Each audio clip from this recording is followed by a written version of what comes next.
Book 6. The meeting between Nausicaa and Ulysses. So here Ulysses slept, overcome by sleep and toil, but Minerva went off to the country and city of the Phaeacians, a people who used to live in the fair town of Hypereia, near the lawless Cyclopes. Now the Cyclopes were stronger than they and plundered them, so their king Nausithous moved them thence and settled them in Scheria, far from all other people. He surrounded the city with a wall, built houses and temples, and divided the lands among his people. But he was dead and gone to the house of Hades, and King Alcinous, whose counsels were inspired of heaven, was now reigning. To his house, then, did Minerva hie in furtherance of the return of Ulysses. She went straight to the beautifully decorated bedroom in which there slept a girl who was as lovely as a goddess, Nausicaa, daughter to King Alcinous. 2 maidservants were sleeping near her, both very pretty, one on either side of the doorway, which was closed with well-made folding doors.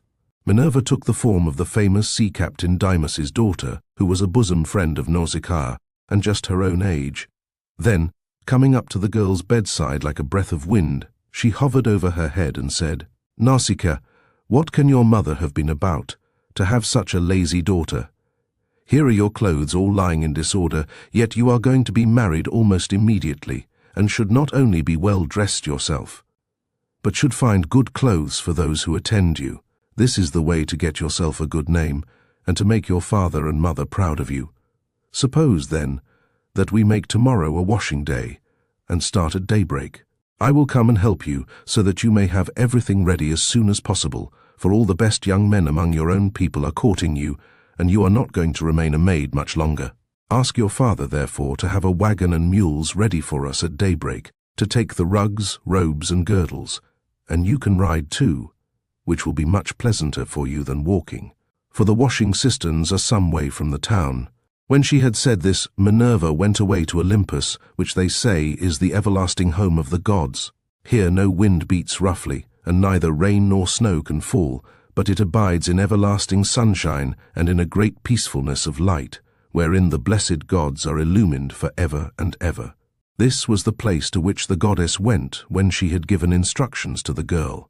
By and by morning came and woke Nausicaa, who began wondering about her dream. She therefore went to the other end of the house to tell her father and mother all about it, and found them in their own room. Her mother was sitting by the fireside spinning her purple yarn with her maids around her, and she happened to catch her father just as he was going out to attend a meeting of the town council, which the Phaeacian alderman had convened. She stopped him and said, "Papa, dear, could you manage to let me have a good big wagon? I want to take all our dirty clothes to the river and wash them. You are the chief man here, so it is only right that you should have a clean shirt when you attend meetings of the council. Moreover, you have 5 sons at home, 2 of them married, while the other 3 are good-looking bachelors. You know they always like to have clean linen when they go to a dance. And I have been thinking about all this." She did not say a word about her own wedding, for she did not like to, but her father knew and said, "You shall have the mules, my love, and whatever else you have a mind for. Be off with you, and the men shall get you a good strong wagon with a body to it that will hold all your clothes." On this he gave his orders to the servants, who got the wagon out, harnessed the mules, and put them to, while the girl brought the clothes down from the linen room and placed them on the wagon. Her mother prepared her a basket of provisions with all sorts of good things, and a goat skin full of wine. The girl now got into the wagon, and her mother gave her also a golden cruse of oil, that she and her women might anoint themselves. Then she took the whip and reins and lashed the mules on, whereon they set off, and their hoofs clattered on the road. They pulled without flagging, and carried not only Nausicaa and her wash of clothes, but the maids also who were with her. When they reached the waterside, they went to the washing cisterns, through which there ran at all times enough pure water to wash any quantity of linen, no matter how dirty. Here they unharnessed the mules and turned them out to feed on the sweet juicy herbage that grew by the waterside. They took the clothes out of the wagon, put them in the water, and vied with one another in treading them in the pits to get the dirt out. After they had washed them and got them quite clean, they laid them out by the seaside, where the waves had raised a high beach of shingle, and set about washing themselves and anointing themselves with olive oil. Then they got their dinner by the side of the stream, and waited for the sun to finish drying the clothes. When they had done dinner, they threw off the veils that covered their heads and began to play at ball, while Nausicaa sang for them. As the huntress Diana goes forth upon the mountains of Taygetus or Erymanthus to hunt wild boars or deer, and the wood nymphs, daughters of Aegis bearing Jove, take their sport along with her, then is Leto proud at seeing her daughter stand a full head taller than the others and eclipse the loveliest amid a whole bevy of beauties. Even so did the girl outshine her handmaids. When it was time for them to start home, and they were folding the clothes and putting them into the wagon, Minerva began to consider how Ulysses should wake up and see the handsome girl who was to conduct him to the city of the Phaeacians. The girl therefore threw a ball at one of the maids, which missed her and fell into deep water. On this they all shouted, and the noise they made woke Ulysses, who sat up in his bed of leaves and began to wonder what it might all be. "Alas," said he to himself, "what kind of people have I come amongst? Are they cruel, savage, and uncivilized, or hospitable and humane? I seem to hear the voices of young women, and they sound like those of the nymphs that haunt mountain tops, or springs of rivers and meadows of green grass. At any rate, I am among a race of men and women. Let me try if I cannot manage to get a look at them." As he said this, he crept from under his bush and broke off a bough covered with thick leaves to hide his nakedness.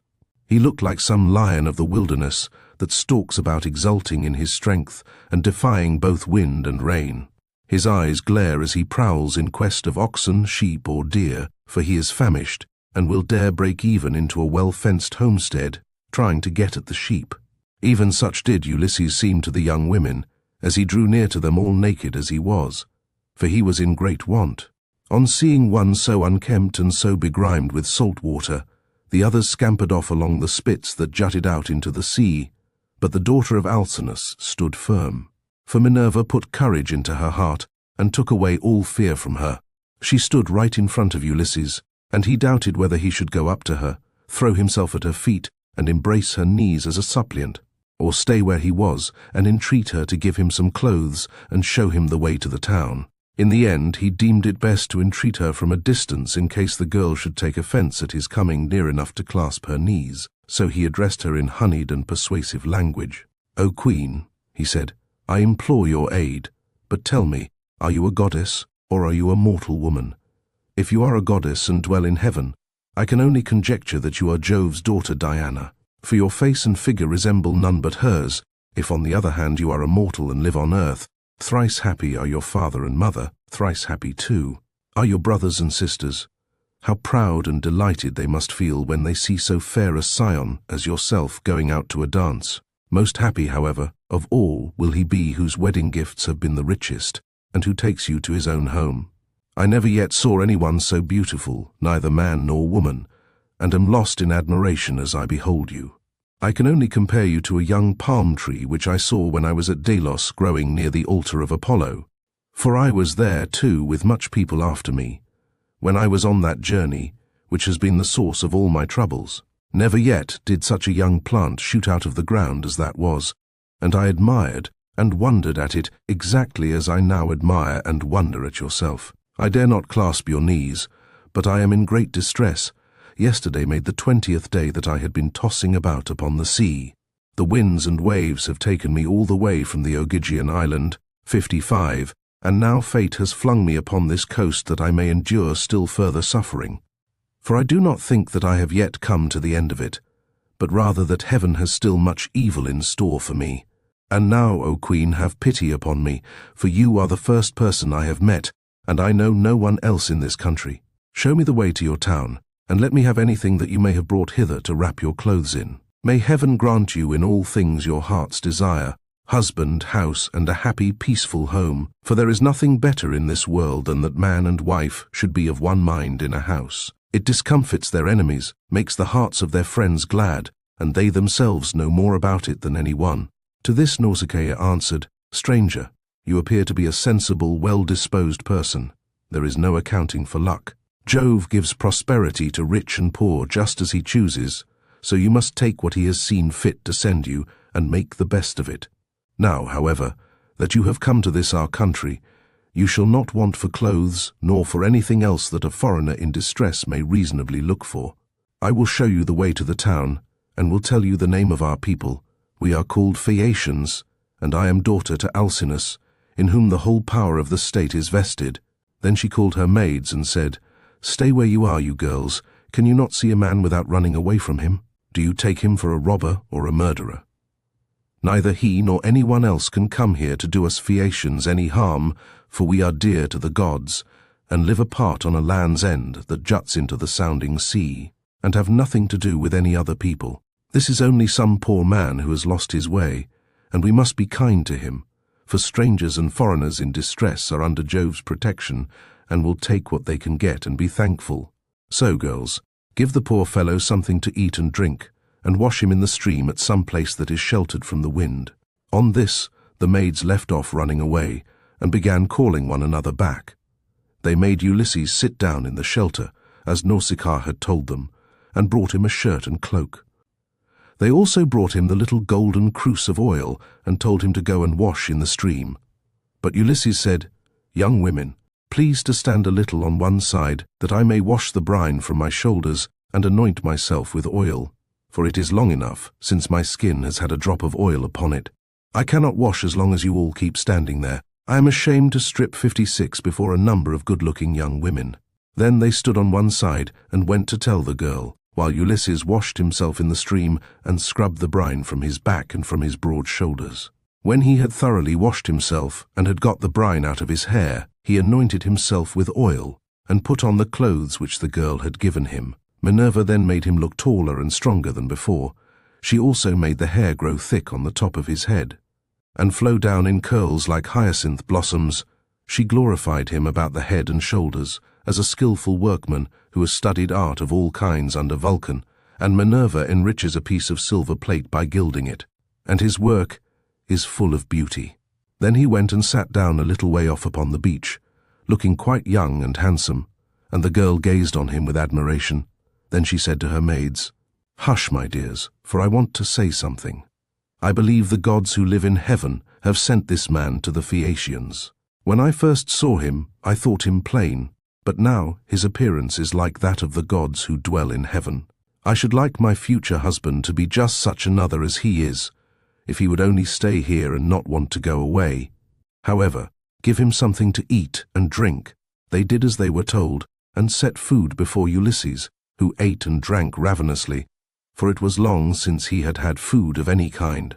Meanwhile, Nausicaa bethought her of another matter. She got the linen folded and placed in the wagon. She then yoked the mules, and, as she took her seat, she called Ulysses. "Stranger," said she, "rise and let us be going back to the town. I will introduce you at the house of my excellent father, where I can tell you that you will meet all the best people among the Phaeacians. But be sure and do as I bid you, for you seem to be a sensible person. As long as we are going past the fields and farmlands, follow briskly behind the wagon along with the maids, and I will lead the way myself. Presently, however, we shall come to the town, where you will find a high wall running all round it, and a good harbour on either side with a narrow entrance into the city, and the ships will be drawn up by the roadside. For every one has a place where his own ship can lie. You will see the marketplace with a temple of Neptune in the middle of it, and paved with large stones bedded in the earth. Here people deal in ship's gear of all kinds, such as cables and sails, and here too are the places where oars are made, for the Phaeacians are not a nation of archers. They know nothing about bows and arrows, but are a seafaring folk, and pride themselves on their masts, oars, and ships, with which they travel far over the sea. I am afraid of the gossip and scandal that may be set on foot against me later on, for the people here are very ill-natured, and some low fellow, if he met us, might say, 'Who is this fine-looking stranger that is going about with Nausicaa? Where did she find him? I suppose she is going to marry him. Perhaps he is a vagabond sailor whom she has taken from some foreign vessel. For we have no neighbours, or some god has at last come down from heaven in answer to her prayers, and she is going to live with him all the rest of her life. It would be a good thing if she would take herself off and find a husband somewhere else, for she will not look at one of the many excellent young Phaeacians who are in love with her.' This is the kind of disparaging remark that would be made about me, and I could not complain, for I should myself be scandalized at seeing any other girl do the like, and go about with men in spite of everybody, while her father and mother were still alive, and without having been married in the face of all the world. If, therefore, you want my father to give you an escort and to help you home, do as I bid you. You will see a beautiful grove of poplars by the roadside dedicated to Minerva. It has a well in it, and a meadow all round it. Here my father has a field of rich garden ground, about as far from the town as a man's voice will carry. Sit down there and wait for a while till the rest of us can get into the town and reach my father's house. Then, when you think we must have done this, come into the town and ask the way to the house of my father Alcinous. You will have no difficulty in finding it. Any child will point it out to you, for no one else in the whole town has anything like such a fine house as he has. When you have got past the gates and through the outer court, go right across the inner court till you come to my mother. You will find her sitting by the fire and spinning her purple wool by firelight. It is a fine sight to see her as she leans back against one of the bearing posts with her maids all ranged behind her. Close to her seat stands that of my father, on which he sits and topes like an immortal god. Never mind him, but go up to my mother and lay your hands upon her knees if you would get home quickly. If you can gain her over, you may hope to see your own country again, no matter how distant it may be. So saying, she lashed the mules with her whip, and they left the river. The mules drew well, and their hoofs went up and down upon the road. She was careful not to go too fast for Ulysses and the maids who were following on foot along with the wagon, so she plied her whip with judgment. As the sun was going down, they came to the sacred grove of Minerva, and there Ulysses sat down and prayed to the mighty daughter of Jove. "Hear me," he cried, "daughter of Aegis bearing Jove, unweariable. Hear me now, for you gave no heed to my prayers when Neptune was wrecking me. Now, therefore, have pity upon me, and grant that I may find friends and be hospitably received by the Phaeacians." Thus did he pray, and Minerva heard his prayer, but she would not show herself to him openly, for she was afraid of her uncle Neptune, who was still furious in his endeavors to prevent Ulysses from getting home. Book 7. Reception of Ulysses at tea, the palace of King Alcinous. Thus, then, did Ulysses wait and pray, but the girl drove on to the town. When she reached her father's house, she drew up at the gateway, and her brothers, comely as the gods, gathered round her, took the mules out of the wagon, and carried the clothes into the house, while she went to her own room, where an old servant, Eurymedusa of Epira, lit the fire for her. This old woman had been brought by sea from Epira, and had been chosen as a prize for Alcinous, because he was king over the Phaeacians, and the people obeyed him as though he were a god. She had been nurse to Nausicaa, and had now lit the fire for her, and brought her supper for her into her own room. Presently Ulysses got up to go towards the town, and Minerva shed a thick mist all round him to hide him, in case any of the proud Phaeacians who met him should be rude to him, or ask him who he was. Then, as he was just entering the town, she came towards him in the likeness of a little girl carrying a pitcher. She stood right in front of him, and Ulysses said, "My dear, will you be so kind as to show me the house of King Alcinous? I am an unfortunate foreigner in distress, and do not know one in your town and country." Then Minerva said, "Yes, father stranger, I will show you the house you want, for Alcinous lives quite close to my own father.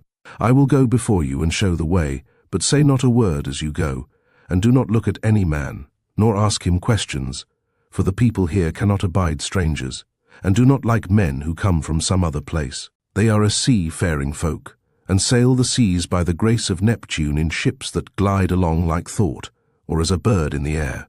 On this she led the way, and Ulysses followed in her steps, but not one of the Phaeacians could see him as he passed through the city in the midst of them. For the great goddess Minerva, in her good will towards him, had hidden him in a thick cloud of darkness.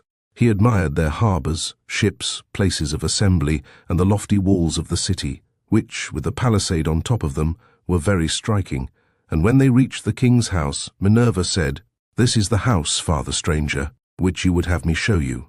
You will find a number of great people sitting at table, but do not be afraid. Go straight in, for the bolder a man is, the more likely he is to carry his point, even though he is a stranger. First find the queen. Her name is Arete, and she comes of the same family as her husband Alcinous. They both descend originally from Neptune, who was father to Nausithous by Periboea, a woman of great beauty. Periboea was the youngest daughter of Eurymedon. who at one time reigned over the giants, but he ruined his ill-fated people and lost his own life to boot. Neptune, however, lay with his daughter, and she had a son by him, the great Nausithous, who reigned over the Phaeacians. Nausithous had 2 sons, Rhexenor and Alcinous. Apollo killed the first of them while he was still a bridegroom and without male issue. But he left a daughter, Arete, whom Alcinous married, and honors as no other woman is honored of all those that keep house along with their husbands.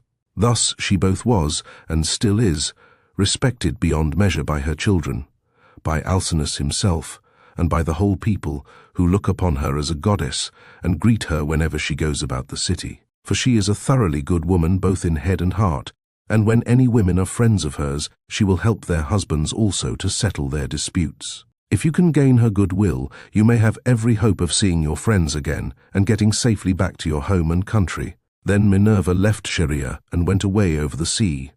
She went to Marathon 59 and to the spacious streets of Athens, where she entered the abode of Erechtheus. But Ulysses went on to the house of Alcinous, and he pondered much as he paused a while before reaching the threshold of bronze, for the splendor of the palace was like that of the sun or moon.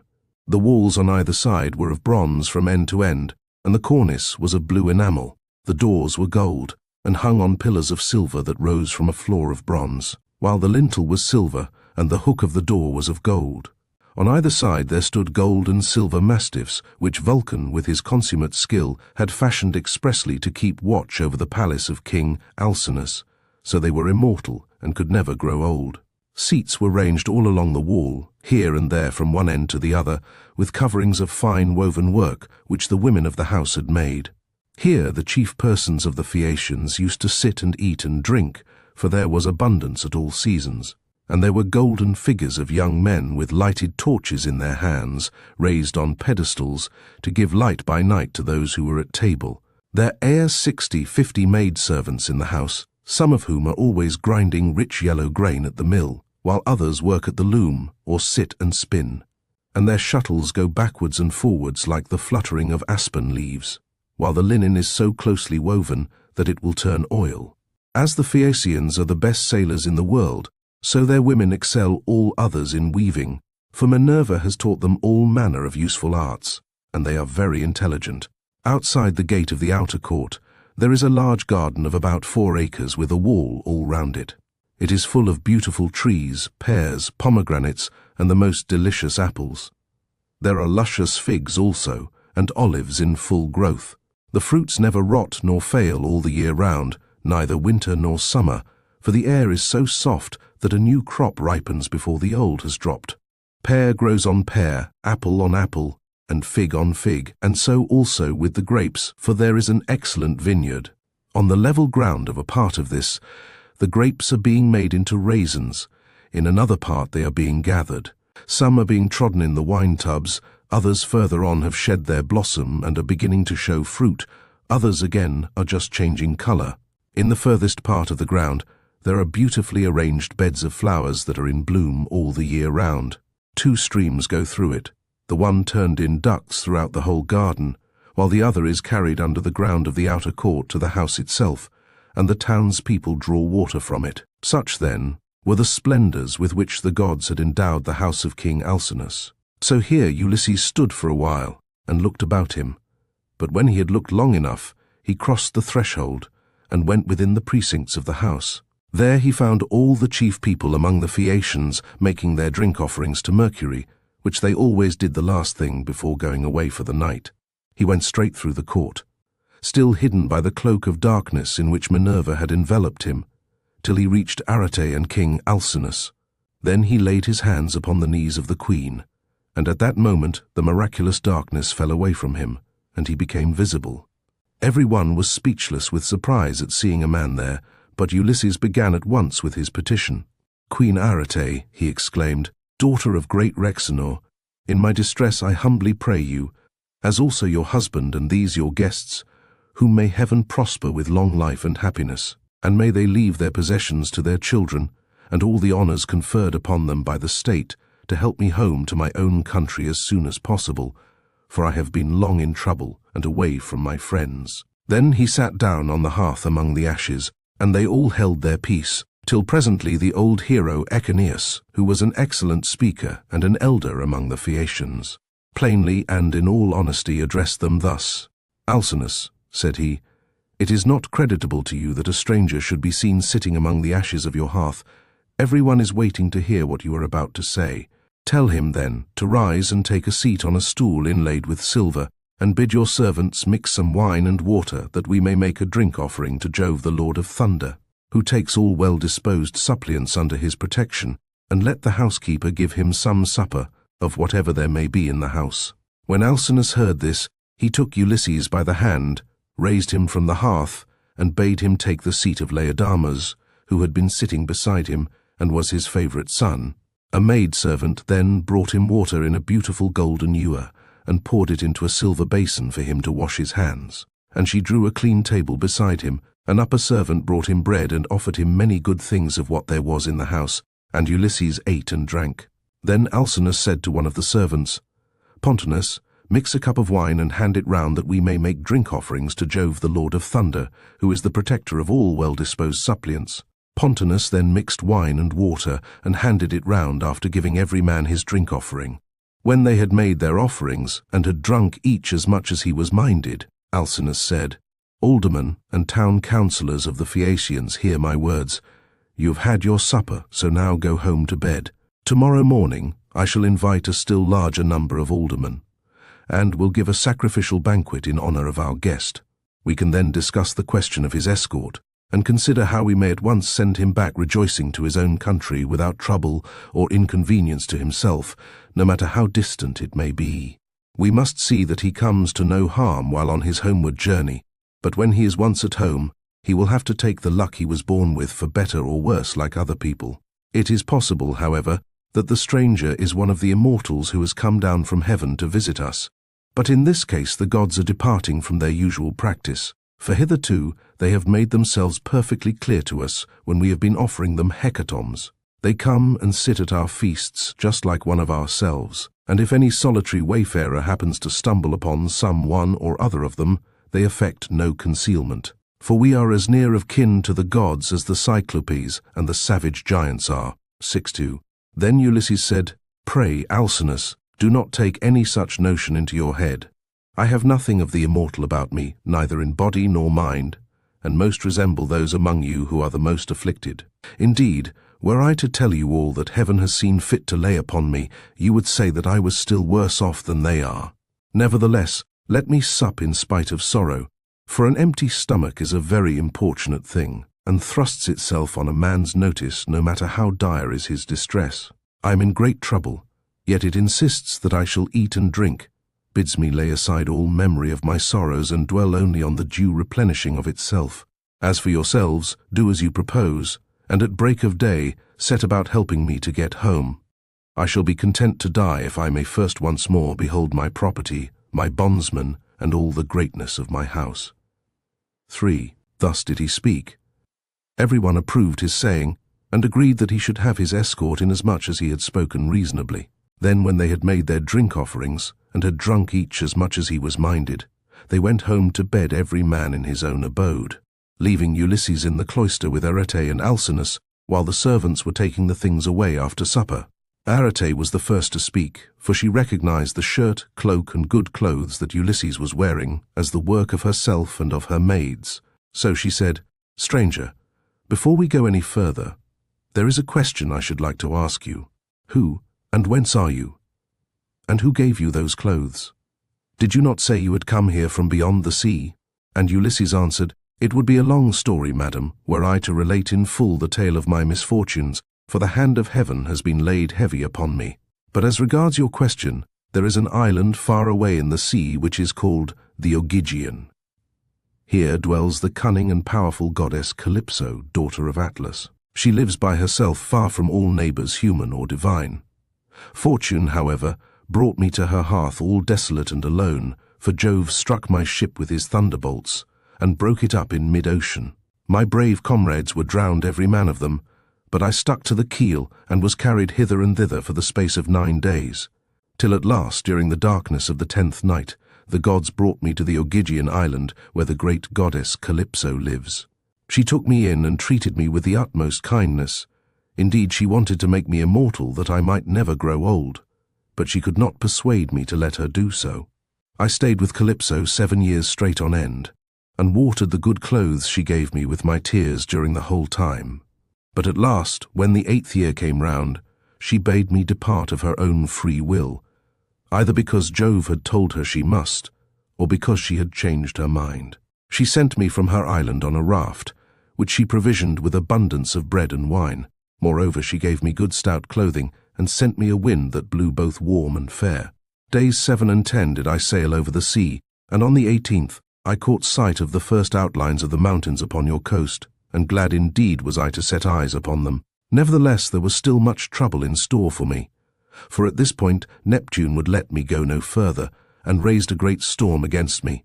The sea was so terribly high that I could no longer keep to my raft, which went to pieces under the fury of the gale, and I had to swim for it, till wind and current brought me to your shores. There I tried to land, but could not, for it was a bad place, and the waves dashed me against the rocks, so I again took to the sea and swam on till I came to a river that seemed the most likely landing place, for there were no rocks, and it was sheltered from the wind. Here, then, I got out of the water and gathered my senses together again. Night was coming on, so I left the river and went into a thicket, where I covered myself all over with leaves, and presently heaven sent me off into a very deep sleep. Sick and sorry as I was, I slept among the leaves all night, and through the next day till afternoon, when I woke as the sun was westering, and saw your daughter's maidservants playing upon the beach, and your daughter among them, looking like a goddess. I besought her aid, and she proved to be of an excellent disposition, much more so than could be expected from so young a person, for young people are apt to be thoughtless. She gave me plenty of bread and wine, and when she had had me washed in the river, she also gave me the clothes in which you see me.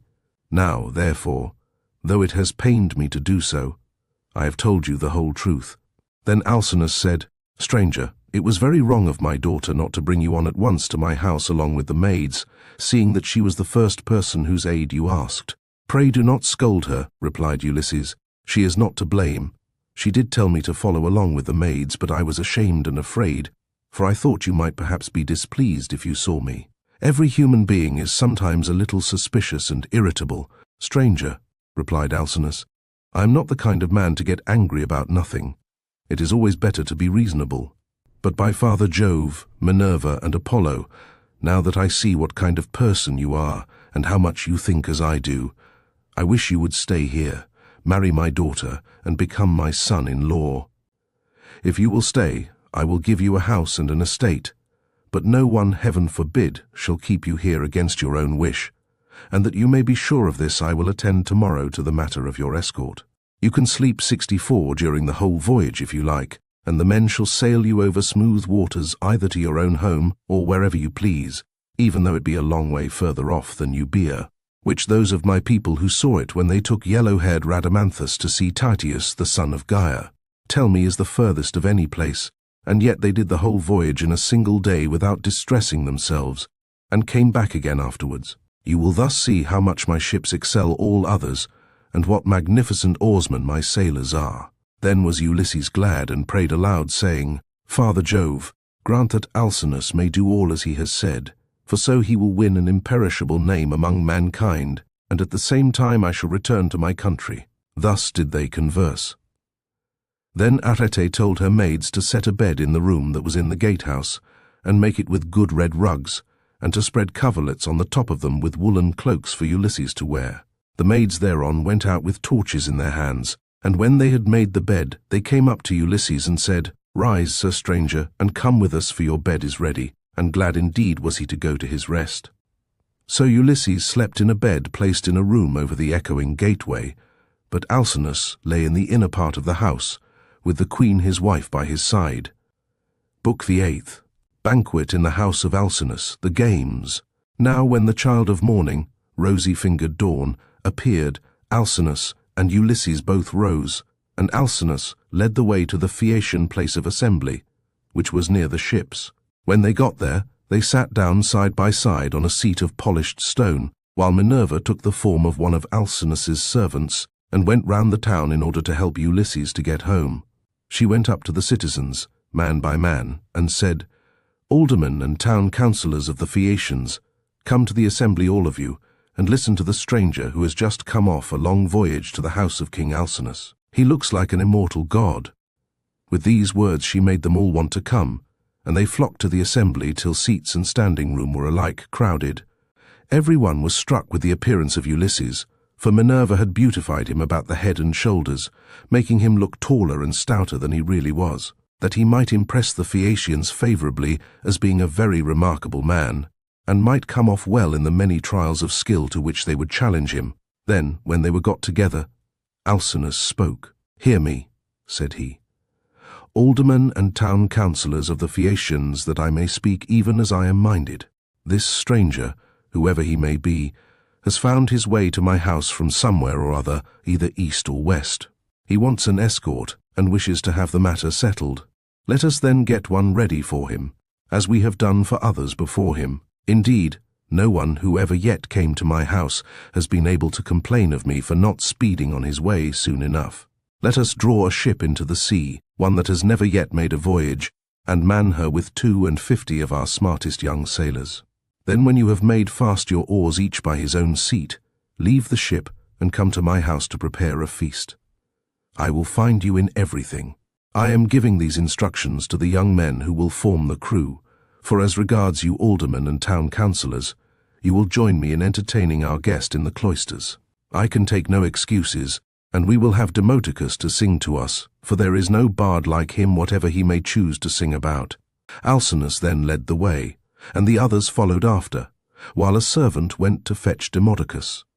The 52 picked oarsmen went to the seashore as they had been told, and when they got there they drew the ship into the water, got her mast and sails inside her, bound the oars to the thole-pins with twisted thongs of leather, all in due course, and spread the white sails aloft. They moored the vessel a little way out from land, and then came on shore and went to the house of King Alcinous. The outhouses 66 yards, and all the precincts were filled with crowds of men in great multitudes, both old and young, and Alcinous killed them 12 sheep, 8 full-grown pigs, and 2 oxen. These they skinned and dressed so as to provide a magnificent banquet.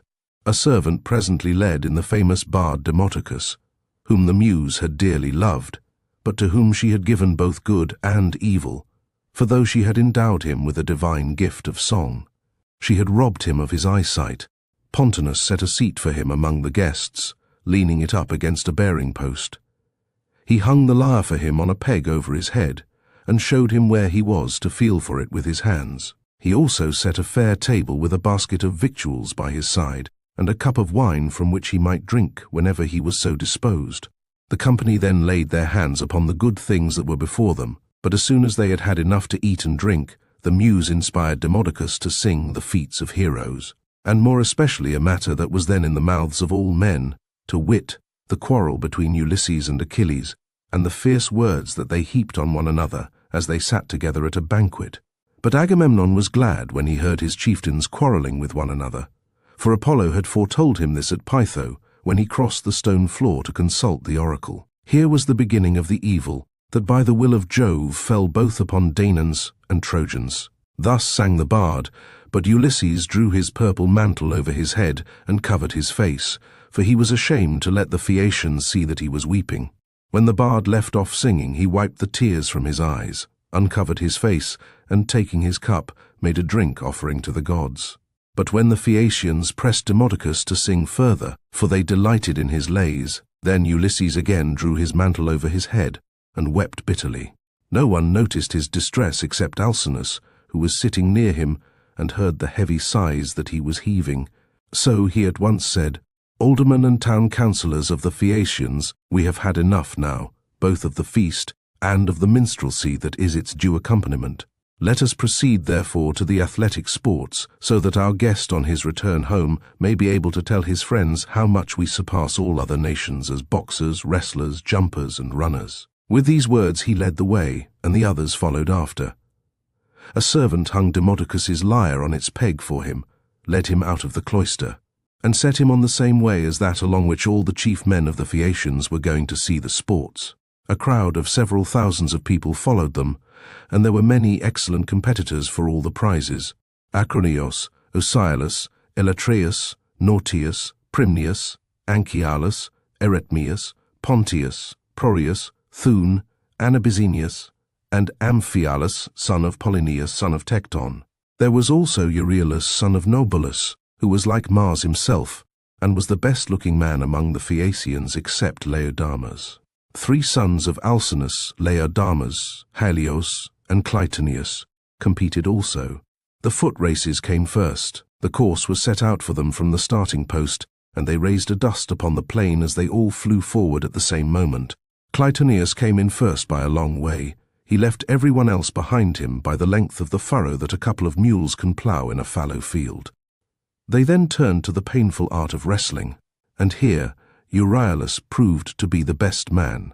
Amphialus excelled all the others in jumping, while at throwing the disc there was no one who could approach Elatreus.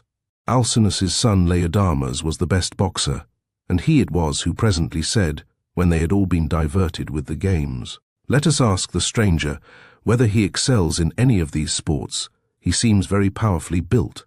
His thighs, calves, hands, and neck are of prodigious strength, nor is he at all old, but he has suffered much lately. And there is nothing like the sea for making havoc with a man, no matter how strong he is." "You are quite right, Laodamas," replied Euryalus. "Go up to your guest and speak to him about it yourself." When Laodamas heard this, he made his way into the middle of the crowd and said to Ulysses, "I hope, sir, that you will enter yourself for some one or other of our competitions if you are skilled in any of them, and you must have gone in for many a one before now. There is nothing that does anyone so much credit all his life, long as the showing himself a proper man with his hands and feet. Have a try therefore at something, and banish all sorrow from your mind. Your return home will not be long delayed, for the ship is already drawn into the water, and the crew is found." Ulysses answered, "Laodamas, why do you taunt me in this way? My mind is set rather on cares than contests. I have been through infinite trouble, and am come among you now as a suppliant, praying your king and people to further me on my return home."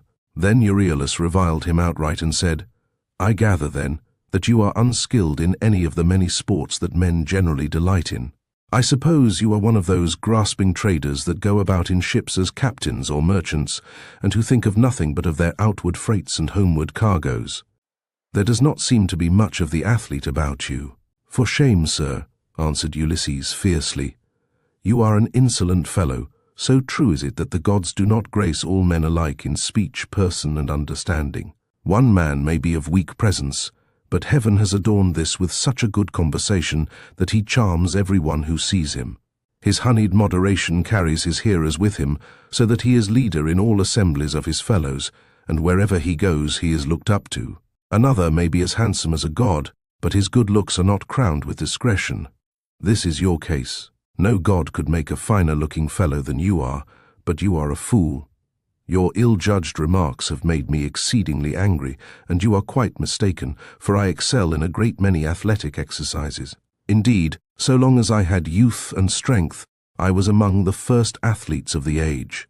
Now, however, I am worn out by labor and sorrow, for I have gone through much both on the field of battle and by the waves of the weary sea. Still, in spite of all this, I will compete, for your taunts have stung me to the quick." So he hurried up without even taking his cloak off, and seized a disc, larger, more massive, and much heavier than those used by the Phaeacians when disc-throwing among themselves. Then, swinging it back, he threw it from his brawny hand, and it made a humming sound in the air as he did so. The Phaeacians quailed beneath the rushing of its flight as it sped gracefully from his hand, and flew beyond any mark that had been made yet. Minerva, in the form of a man, came and marked the place where it had fallen. "A blind man, sir," said she, "could easily tell your mark by groping for it. It is so far ahead of any other. You may make your mind easy about this contest, for no Phaeacian can come near to such a throw as yours." Ulysses was glad when he found he had a friend among the lookers-on, so he began to speak more pleasantly.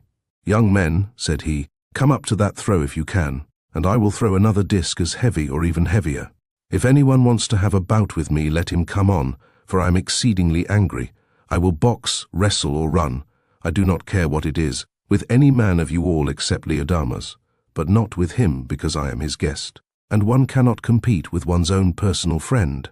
At least I do not think it a prudent or a sensible thing for a guest to challenge his host's family at any game, especially when he is in a foreign country. He will cut the ground from under his own feet if he does, but I make no exception as regards anyone else, for I want to have the matter out and know which is the best man. I am a good hand at every kind of athletic sport known among mankind. I am an excellent archer. In battle, I am always the first to bring a man down with my arrow, no matter how many more are taking aim at him alongside of me. Philoctetes was the only man who could shoot better than I could when we Achaeans were before Troy and in practice. I far excel everyone else in the whole world, of those who still eat bread upon the face of the earth, but I should not like to shoot against the mighty dead, such as Hercules, or Eurytus the Oechalian, men who could shoot against the gods themselves. This in fact was how Eurytus came prematurely by his end, for Apollo was angry with him and killed him because he challenged him as an archer. I can throw a dart farther than anyone else can shoot an arrow. Running is the only point in respect of which I am afraid some of the Phaeacians might beat me, for I have been brought down very low at sea, my provisions ran short, and therefore I am still weak. They all held their peace except King Alcinous, who began, "Sir, we have had much pleasure in hearing all that you have told us, from which I understand that you are willing to show your prowess, as having been displeased with some insolent remarks that have been made to you by one of our athletes, and which could never have been uttered by anyone who knows how to talk with propriety. I hope you will apprehend my meaning, and will explain to any one of your chief men who may be dining with yourself and your family when you get home, that we have an hereditary aptitude for accomplishments of all kinds.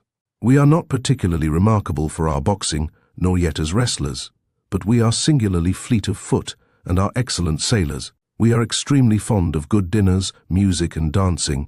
We also like frequent changes of linen, warm baths and good beds. So now, please, some of you who are the best dancers set about dancing, that our guest on his return home may be able to tell his friends how much we surpass all other nations as sailors, runners, dancers and minstrels. Demodocus has left his lyre at my house, so run some one or other of you and fetch it for him." On this a servant hurried off to bring the lyre from the king's house, and the 9 men who had been chosen as stewards stood forward. It was their business to manage everything connected with the sports, so they made the ground smooth and marked a wide space for the dancers. Presently the servant came back with Demodocus's lyre, and he took his place in the midst of them, whereon the best young dancers in the town began to foot and trip it so nimbly that Ulysses was delighted with the merry twinkling of their feet. Meanwhile the bard began to sing the loves of Mars and Venus, and how they first began their intrigue in the house of Vulcan. Mars made Venus many presents, and defiled King Vulcan's marriage bed, so the sun, who saw what they were about, told Vulcan. Vulcan was very angry when he heard such dreadful news, so he went to his smithy brooding mischief, got his great anvil into its place, and began to forge some chains which none could either unloose or break, so that they might stay there in that place. When he had finished his snare, he went into his bedroom and festooned the bedposts all over with chains like cobwebs. He also let many hang down from the great beam of the ceiling. Not even a god could see them, so fine and subtle were they. As soon as he had spread the chains all over the bed, he made as though he was setting out for the fair state of Lemnos, which of all places in the world was the one he was most fond of. But Mars kept no blind lookout, and as soon as he saw him start, hurried off to his house, burning with love for Venus. Now Venus was just come in from a visit to her father Jove, and was about sitting down when Mars came inside the house and said as he took her hand in his own, "Let us go to the couch of Vulcan. He is not at home, but is gone off to Lemnos among the Sintians, whose speech is barbarous." She was nothing loth, so they went to the couch to take their rest, whereon they were caught in the toils which cunning Vulcan had spread for them, and could neither get up nor stir hand or foot, but found too late that they were in a trap. Then Vulcan came up to them, for he had turned back before reaching Lemnos, when his scout the sun told him what was going on. He was in a furious passion, and stood in the vestibule, making a dreadful noise, as he shouted to all the gods. "Father Jove," he cried, "and all you other blessed gods who live forever, come here and see the ridiculous and disgraceful sight that I will show you." Jove's daughter Venus is always dishonoring me because I am lame. She is in love with Mars, who is handsome and clean built, whereas I am a cripple, but my parents are to blame for that. Not I. They ought never to have begotten me. Come and see the pair together asleep on my bed. It makes me furious to look at them. They are very fond of one another, but I do not think they will lie there longer than they can help, nor do I think that they will sleep much. There, however, they shall stay till her father has repaid me the sum I gave him for his baggage of a daughter, who is fair but not honest. On this the gods gathered to the house of Vulcan. Earth-encircling Neptune came, and Mercury the bringer of luck, and King Apollo.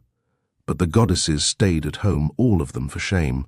Then the givers of all good things stood in the doorway, and the blessed gods roared with inextinguishable laughter, as they saw how cunning Vulcan had been. Whereon one would turn towards his neighbor, saying, "Ill deeds do not prosper, and the weak confound the strong." See how limping Vulcan, lame as he is, has caught Mars, who is the fleetest god in heaven, and now Mars will be cast in heavy damages.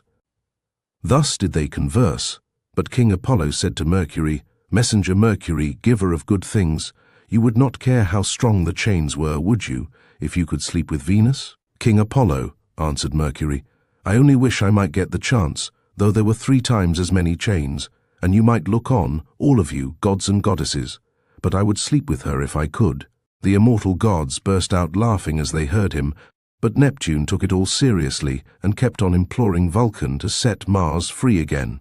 "Let him go," he cried, "and I will undertake, as you require, that he shall pay you all the damages that are held reasonable among the immortal gods." "Do not," replied Vulcan. "Ask me to do this. A bad man's bond is bad security. What remedy could I enforce against you if Mars should go away and leave his debts behind him along with his chains?" "Vulcan," said Neptune, "if Mars goes away without paying his damages, I will pay you myself." So Vulcan answered, "In this case I cannot and must not refuse you." Thereon he loosed the bonds that bound them, and as soon as they were free they scampered off, Mars to Thrace and laughter-loving Venus to Cyprus and to Paphos, where is her grove and her altar fragrant with burnt offerings. Here the Graces bathed her and anointed her with oil of ambrosia, such as the immortal gods make use of, and they clothed her in raiment of the most enchanting beauty. Thus sang the bard, and both Ulysses and the seafaring Phaeacians were charmed as they heard him. Then Alcinous told Laodamas and Helios to dance alone, for there was no one to compete with them. So they took a red ball which Polybus had made for them, and one of them bent himself backwards and threw it up towards the clouds, while the other jumped from off the ground and caught it with ease before it came down again. When they had done throwing the ball straight up into the air, they began to dance, and at the same time kept on throwing it backwards and forwards to one another, while all the young men in the ring applauded and made a great stamping with their feet.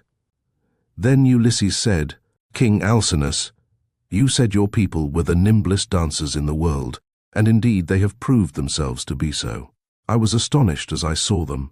The king was delighted at this, and exclaimed to the Phaeacians, "Aldermen and town councillors, our guest seems to be a person of singular judgment.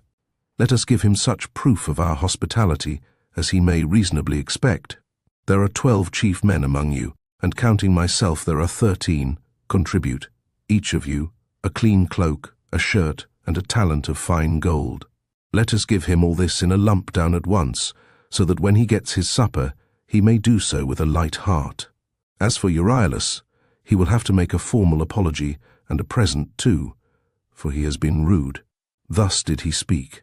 The others, all of them, applauded his saying, and sent their servants to fetch the presents. Then Euryalus said, "King Alcinous, I will give the stranger all the satisfaction you require. He shall have my sword, which is of bronze, all but the hilt, which is of silver. I will also give him the scabbard of newly sawn ivory into which it fits. It will be worth a great deal to him." As he spoke, he placed the sword in the hands of Ulysses and said, "Good luck to you, father stranger. If anything has been said amiss, may the winds blow it away with them, and may heaven grant you a safe return. For I understand you have been long away from home, and have gone through much hardship." To which Ulysses answered, "Good luck to you too, my friend, and may the gods grant you every happiness. I hope you will not miss the sword you have given me along with your apology." With these words he girded the sword about his shoulders, and towards sundown the presents began to make their appearance. As the servants of the donors kept bringing them to the house of King Alcinous, here his sons received them and placed them under their mother's charge. Then Alcinous led the way to the house and bade his guests take their seats. "Wife," said he, turning to Queen Arete, "go, fetch the best chest we have, and put a clean cloak and shirt in it. Also, set a copper on the fire and heat some water. Our guest will take a warm bath. See also to the careful packing of the presents that the noble Phaeacians have made him. He will thus better enjoy both his supper and the singing that will follow. I shall myself give him this golden goblet, which is of exquisite workmanship, that he may be reminded of me for the rest of his life whenever he makes a drink offering to Jove or to any of the gods." Then Arete told her maids to set a large tripod upon the fire as fast as they could, whereon they set a tripod full of bath water onto a clear fire. They threw on sticks to make it blaze, and the water became hot as the flame played about the belly of the tripod.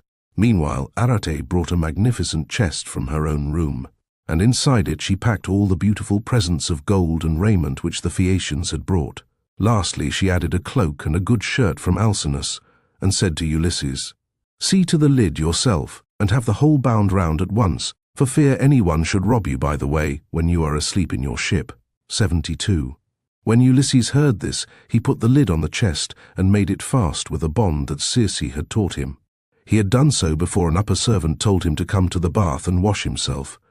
He was very glad of a warm bath, for he had had no one to wait upon him ever since he left the house of Calypso, who, as long as he remained with her, had taken as good care of him as though he had been a god. When the servants had done washing and anointing him with oil, and had given him a clean cloak and shirt, he left the bathroom and joined the guests who were sitting over their wine. Lovely Nausicaa stood by one of the bearing posts supporting the roof of the cloister, and admired him as she saw him pass. "Farewell, stranger," said she. "Do not forget me when you are safe at home again, for it is to me first that you owe a ransom for having saved your life." And Ulysses said, "Nausicaa, daughter of great Alcinous, may Jove, the mighty husband of Juno, grant that I may reach my home, so shall I bless you as my guardian angel all my days, for it was you who saved me." When he had said this, he seated himself beside Alcinous. Supper was then served, and the wine was mixed for drinking. A servant led in the favourite bard Demodocus, and set him in the midst of the company, near one of the bearing posts supporting the cloister, that he might lean against it. Then Ulysses cut off a piece of roast pork with plenty of fat, for there was abundance left on the joint, and said to a servant, "Take this piece of pork over to Demodocus, and tell him to eat it.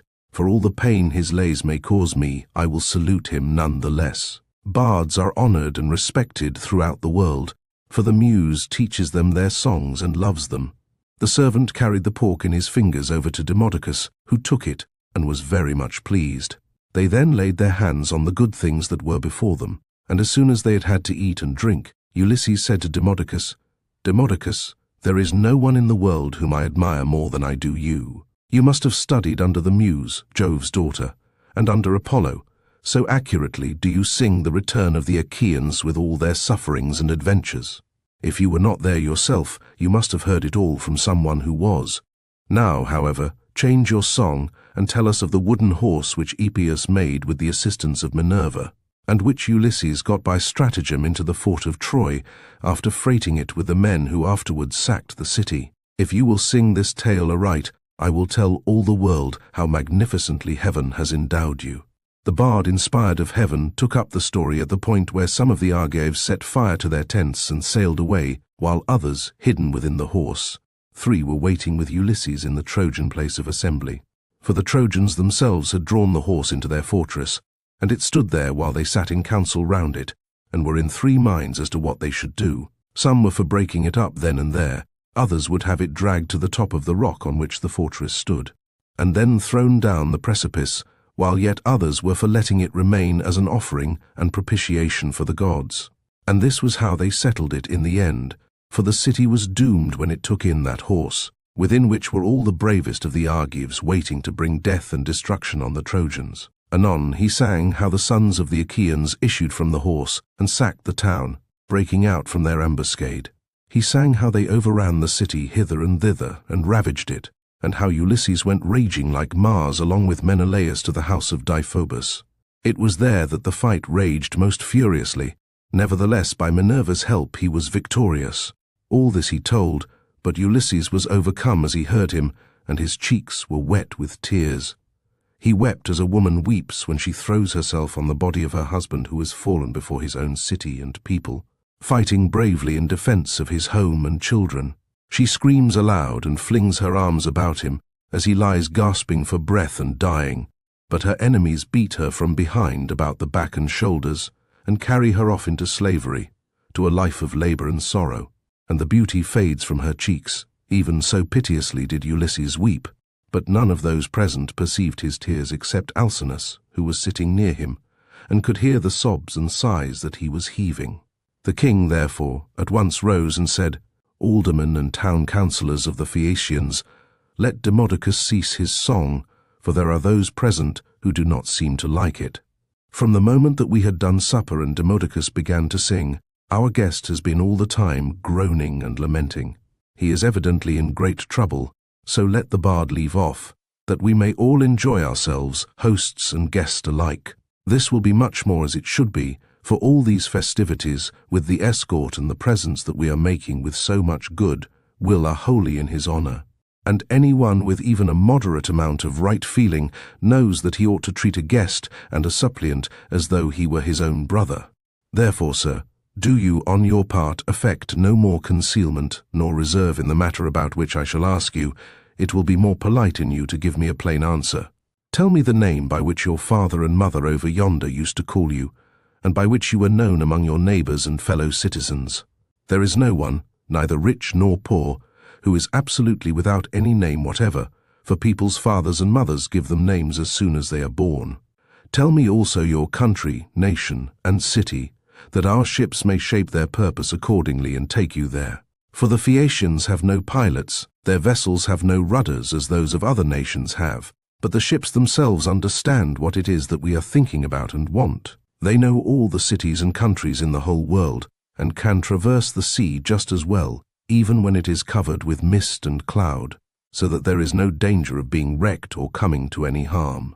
Still, I do remember hearing my father say that Neptune was angry with us for being too easy-going in the matter of giving people escorts. He said that one of these days he should wreck a ship of ours, as it was returning from having escorted someone, 7-4, and bury our city under a high mountain. This is what my father used to say, but whether the god will carry out his threat or no is a matter which he will decide for himself. And now, tell me, and tell me true, where have you been wandering, and in what countries have you traveled? Tell us of the peoples themselves and of their cities, who were hostile, savage, and uncivilized, and who, on the other hand, hospitable and humane. Tell us also why you are made so unhappy on hearing about the return of the Argive Dainans from Troy. The gods arranged all this, and sent them their misfortunes in order that future generations might have something to sing about. Did you lose some brave kinsman of your wife's when you were before Troy? A son-in-law or father-in-law, which are the nearest relations a man has outside his own flesh and blood? Or was it some brave and kindly-natured comrade? For a good friend is as dear to a man as his own brother. Book 9. Ulysses declares himself and begins his story, the Cicons, Latophagi, and Cyclopes. And Ulysses answered, "King Alcinous, it is a good thing to hear a bard with such a divine voice as this man has. There is nothing better or more delightful than when a whole people make merry together, with a guest sitting orderly to listen, while the table is loaded with bread and meats, and the cupbearer draws wine and fills his cup for every man. This is indeed as fair a sight as a man can see. Now, however, since you are inclined to ask the story of my sorrows, and rekindle my own sad memories in respect of them, I do not know how to begin, nor yet how to continue and conclude my tale, for the hand of heaven has been laid heavily upon me.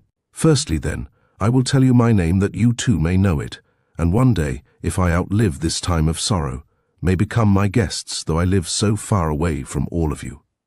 I am Ulysses, son of Laertes, renowned among mankind for all manner of subtlety, so that my fame ascends to heaven. I live in Ithaca, where there is a high mountain called Neritum, covered with forests, and not far from it there is a group of islands very near to one another, Dulichium, same, and the wooded island of Zacynthus. It lies squat on the horizon, all highest up in the sea towards the sunset, while the others lie away from it towards dawn. It is a rugged island, but it breeds brave men, and my eyes know none that they better love to look upon. The goddess Calypso kept me with her in her cave, and wanted me to marry her, as did also the cunning Aeaean goddess Circe. But they could neither of them persuade me, for there is nothing dearer to a man than his own country and his parents, and however splendid a home he may have in a foreign country, if it be far from father or mother, he does not care about it. Now, however, I will tell you of the many hazardous adventures which, by Jove's will, I met with on my return from Troy. When I had set sail thence, the wind took me first to Ismarus, which is the city of the Cicons. There I sacked the town, and put the people to the sword. We took their wives and also much booty, which we divided equitably amongst us, so that none might have reason to complain. I then said that we had better make off at once, but my men very foolishly would not obey me. So they stayed there drinking much wine and killing great numbers of sheep and oxen on the seashore. Meanwhile the Cicons cried out for help to other Cicons who lived inland. These were more in number and stronger, and they were more skilled in the art of war, for they could fight, either from chariots or on foot as the occasion served. In the morning, therefore, they came as thick as leaves and bloom in summer, and the hand of heaven was against us, so that we were hard pressed. They set the battle in array near the ships, and the hosts aimed their bronze-shod spears at one another. 76. So long as the day waxed and it was still morning, we held our own against them, though they were more in number than we.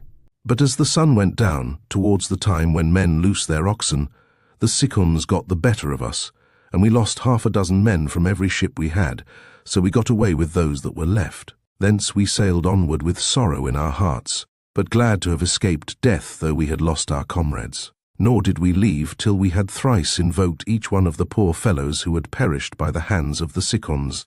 Then Jove raised the north wind against us till it blew a hurricane, so that land and sky were hidden in thick clouds, and night sprang forth out of the heavens. We let the ships run before the gale, but the force of the wind tore our sails to tatters, so we took them down for fear of shipwreck, and rowed our hardest towards the land. There we lay 2 days and 2 nights, suffering much alike from toil and distress of mind, but on the morning of the 3rd day we again raised our masts, set sail, and took our places, letting the wind and steersman direct our ship. I should have got home at that time unharmed had not the north wind and the currents been against me as I was doubling Cape Malea, and set me off my course hard by the island of Cythera. I was driven thence by foul winds for a space of 9 days upon the sea, but on the 10th day we reached the land of the lotus-eaters, who live on a food that comes from a kind of flower.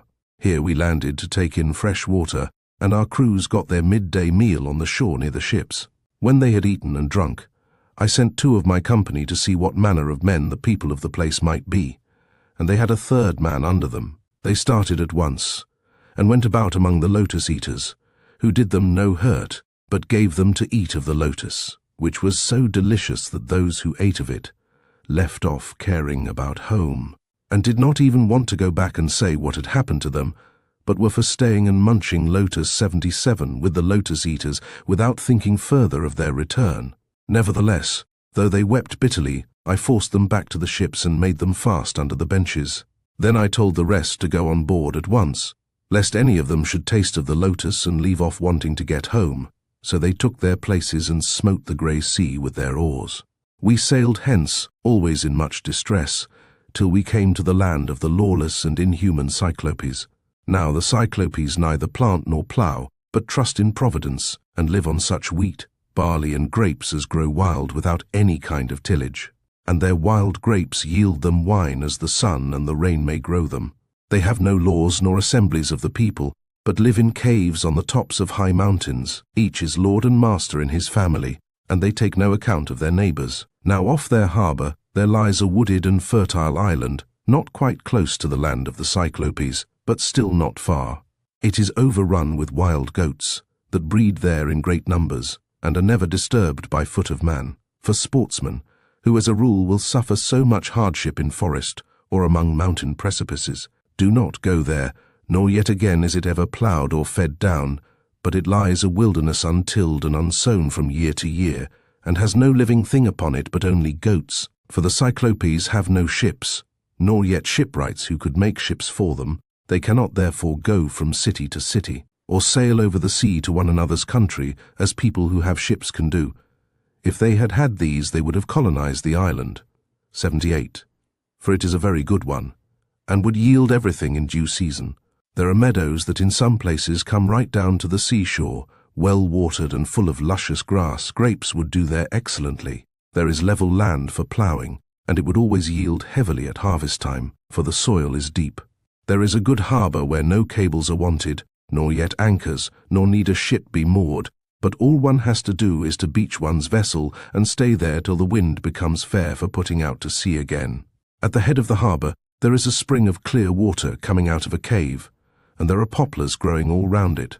Here we entered, but so dark was the night that some god must have brought us in, for there was nothing whatever to be seen. A thick mist hung all round our ships. The moon was hidden behind a mass of clouds, so that no one could have seen the island if he had looked for it.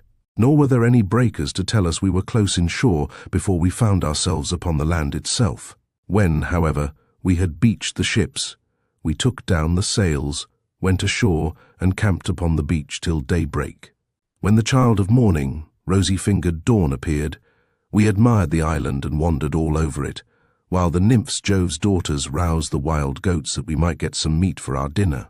On this we fetched our spears and bows and arrows from the ships, and dividing ourselves into 3 bands began to shoot the goats. Heaven sent us excellent sport. I had 12 ships with me, and each ship got 9 goats, while my own ship had 10.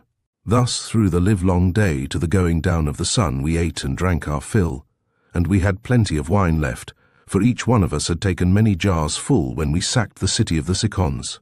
And this had not yet run out. While we were feasting, we kept turning our eyes towards the land of the Cyclopes, which was hard by, and saw the smoke of their stubble fires. We could almost fancy we heard their voices and the bleating of their sheep and goats. But when the sun went down, and it came on dark, we camped down upon the beach, and next morning I called a council. "Stay here, my brave fellows," said I, "all the rest of you, while I go with my ship and exploit these people myself.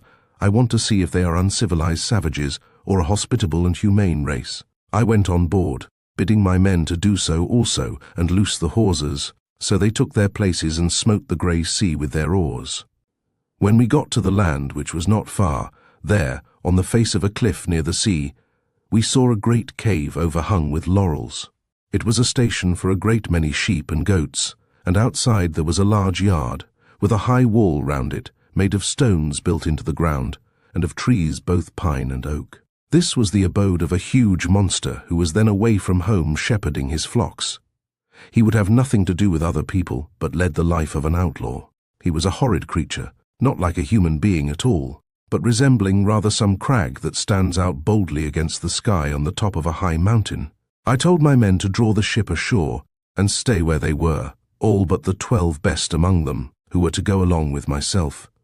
I also took a goatskin of sweet black wine which had been given me by Maron, son of Euanthes, who was priest of Apollo, the patron god of Ismarus, and lived within the wooded precincts of the temple.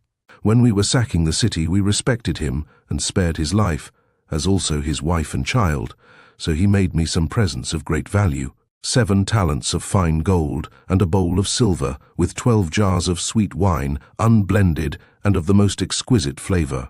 Not a man nor maid in the house knew about it, but only himself, his wife, and 1 housekeeper. When he drank it, he mixed 20 parts of water to 1 of wine.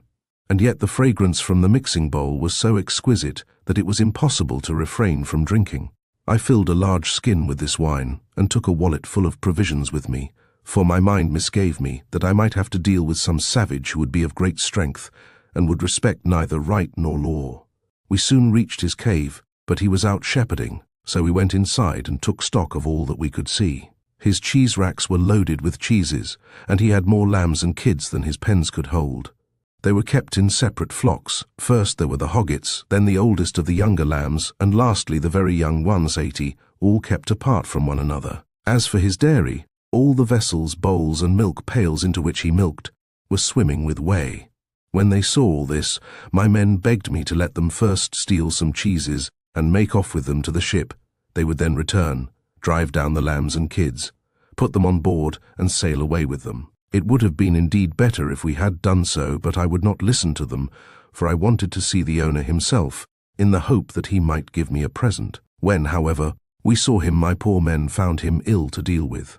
We lit a fire, offered some of the cheeses in sacrifice, ate others of them, and then sat waiting till the Cyclops should come in with his sheep. When he came, he brought in with him a huge load of dry firewood to light the fire for his supper, and this he flung with such a noise onto the floor of his cave that we hid ourselves for fear at the far end of the cavern. Meanwhile he drove all the ewes inside, as well as the she-goats that he was going to milk, leaving the males, both rams and he-goats, outside in the yards. Then he rolled a huge stone to the mouth of the cave, so huge that 22 strong 4-wheeled wagons would not be enough to draw it from its place against the doorway.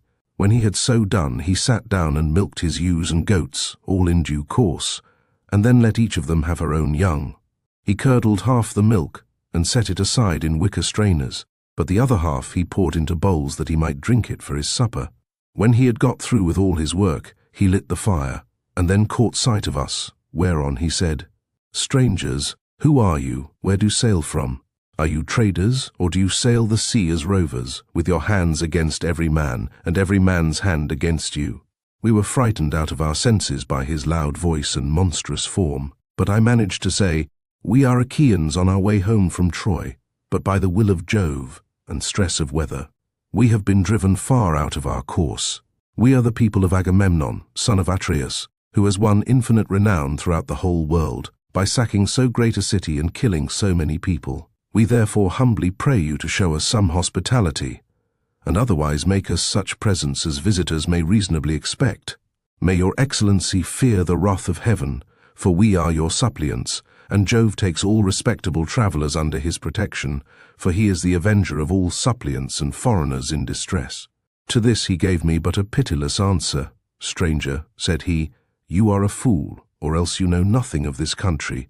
Talk to me indeed about fearing the gods or shunning their anger. We Cyclopes do not care about Jove or any of your blessed gods, for we are ever so much stronger than they. I shall not spare either yourself or your companions out of any regard for Jove, unless I am in the humour for doing so. And now tell me where you made your ship fast when you came on shore.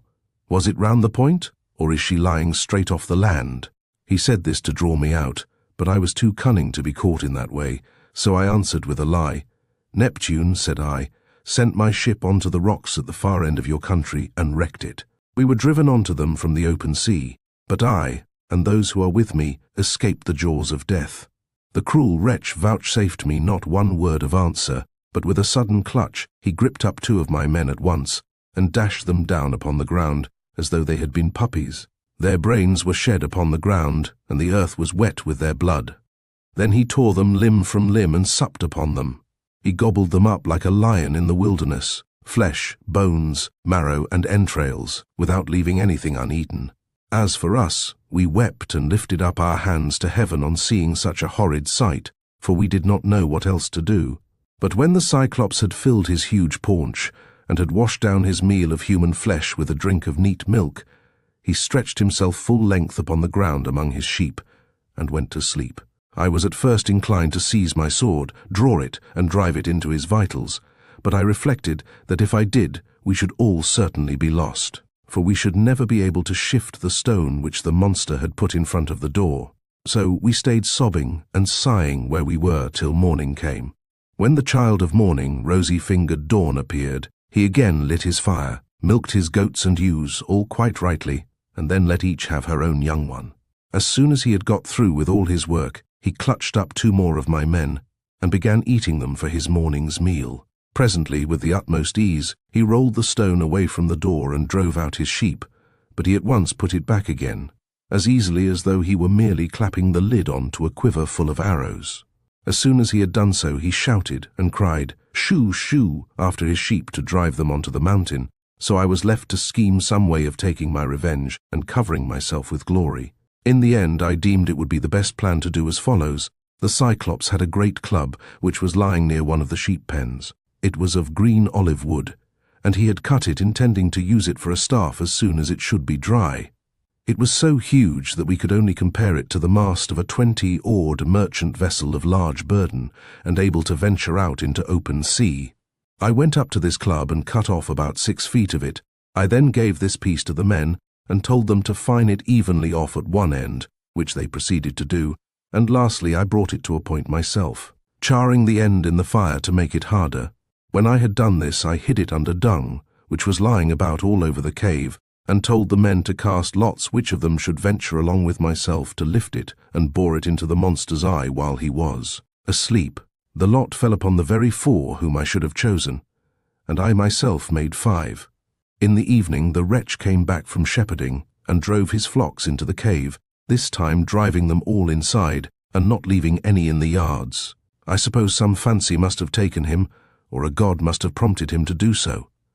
As soon as he had put the stone back to its place against the door, he sat down, milked his ewes and his goats all quite rightly, and then let each have her own young one.